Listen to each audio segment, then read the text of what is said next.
הלו. משה? כן? מה שלומך? צהריים טובים. צהריים מרנינים. מעולה. אני חוזרת אליך בעקבות פרטים שהשארת לקבלת הלוואה חוץ-בנקאית למחזיקי כרטיס אשראי. נכון. זה רלוונטי? נכון. זה רלוונטי. רלוונטי אוקיי, ביותר. יופי. מה הסכום שאתה מבקש, משה? 3.5 מיליון. 3.5 מיליון? כמה את יכולה לאשר לי? מה, אתה שכיר עצמאי? אני אגיד לך מה היה לי, בסדר? אספר לך את זה בקצרה.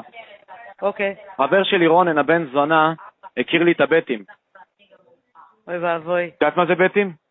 מכירה, כן. אתמול אני והוא היינו באיזה שולחן של רולט. לקחתי כספים שאני לא יכול להחזיר. אוי ואבוי, למה אתם עושים דברים כאלה? אמא שלי היה מלא כסף. אוי ואבוי. אמרו שיחתכו לי אותו אם אני לא מביא. אוי ואבוי. מה אני אעשה? יחתכו לי אותו? ככה ממש יחתכו לי.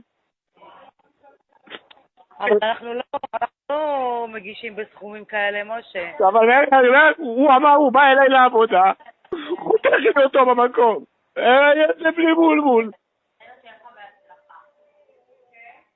תעלי לי ברצינות. אני מצטערת לשמוע דברים כאלה, אנחנו לא מגישים בסכומים כאלה. עכשיו, תכלס, הנה אני אומר לה, הבולבול שלי שווה הרבה יותר מ3.5 מיליון. למה שיחתוך לי אותו ככה, על הפרדי? שיחתוך את היד, אין בעיה, הוא לא היה מוכן לשמוע, אמרתי לו תיקח את היד, אמר לי לא, לא, לא, לא, לא, אני רק בולבול חותך. איזה ביש מזל. אין לך איך לעזור לי? לא, אנחנו לא מגישים בסכומים כאלה, אני מצטערת.